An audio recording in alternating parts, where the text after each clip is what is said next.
Bonjour, je m'appelle Gaspard Estrada, je suis le directeur exécutif de l'Observatoire politique de l'Amérique latine et des Caraïbes. Tout d'abord, ce qu'il faut, c'est être curieux, c'est avoir envie de découvrir tant soi-même que les autres, de ne pas avoir peur justement de s'enrichir des autres. Et en ce qui concerne l'analyse politique, c'est justement lire beaucoup sur l'histoire, sur l'actualité également, et ne pas avoir peur justement de discuter avec l'autre, même si cette personne vient d'un autre bord politique. Ce qui est important, c'est justement de connaître et de cette manière-là de s'enrichir pour pouvoir approfondir son analyse, parce que dans le métier d'analyse politique, ce que l'on fait, c'est justement essayer de regarder à froid les éléments politiques et de ce fait de dresser un portrait, une analyse. Mais donc pour pouvoir justement avoir cette précision analytique, il faut avoir un regard froid, un regard distancé, et ça c'est très important dans ce métier. En France, c'est un métier qui peut être difficile justement à y accéder, dans le sens où il n'y a pas de concours pour être analyste politique. Il peut être fait dans plein de secteurs, même s'il ne porte pas le titre exact d'analyste politique. Moi, je pense que les personnes qui travaillent dans la diplomatie font de l'analyse politique. Les personnes qui travaillent dans le monde de la recherche le font aussi, mais d'une manière différente.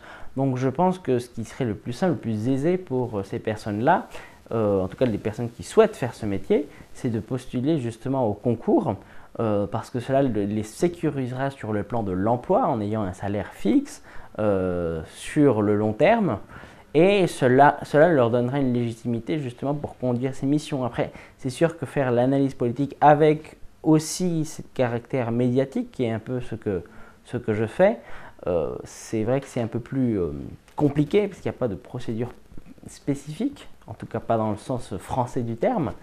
Mais je pense que ce n'est pas impossible, et je pense que de ce point de vue-là, si ces personnes veulent réellement mener à bien cette mission, il faut être, comme je vous l'ai dit, très passionné. Je pense que c'est vraiment très important de rentrer dans la case en quelque sorte, et donc de pouvoir passer justement ces concours administratifs pour pouvoir avoir la tranquillité, pour pouvoir mener à bien cette mission. Parce que, comme je vous l'ai dit, l'analyse politique, elle peut se mener dans différents lieux. C'est pas parce que dans l'intitulé du poste, il n'y a pas l'intitulé d'analyse politique, que cela ne se fait pas. Je pense à des organisations telles que par exemple l'Agence française de développement. Il y a aussi un élément d'analyse politique lorsqu'on mène à bien des études de projet. Et je pense que in fine, c'est un métier en fait qui se retrouve dans un très grand nombre de secteurs. Ce qui se passe, c'est que se dédier exclusivement à cette question-là, disons que ça c'est vrai que c'est plus réservé à certains secteurs, et c'est pour ça que je sais que je suis très privilégié de pouvoir le faire de manière permanente. Je pense que si l'objectif c'est de faire de l'analyse politique dans la fonction publique, ce qui est important, c'est justement de pouvoir faire des stages dans des administrations centrales ou en ambassade, parce que c'est essentiellement ça qui est fait, qui est produit par les conseillers politiques, les secrétaires dans les ambassades. C'est de l'analyse politique, de la situation politique dans ces pays. Si à l'inverse, ce que l'on veut, c'est faire des analyses plus approfondies, en tout cas qui prennent une dimension beaucoup plus importante, je pense que ce qui est important, c'est justement de penser à faire une thèse de doctorat, ou au moins à faire un mémoire de master, pour justement viser justement les emplois de la recherche, sachant que la recherche, c'est aussi il faut être très persévérant, dans le sens où la véritable insertion dans le marché du travail se fait vraiment après la thèse de doctorat et non pas avant.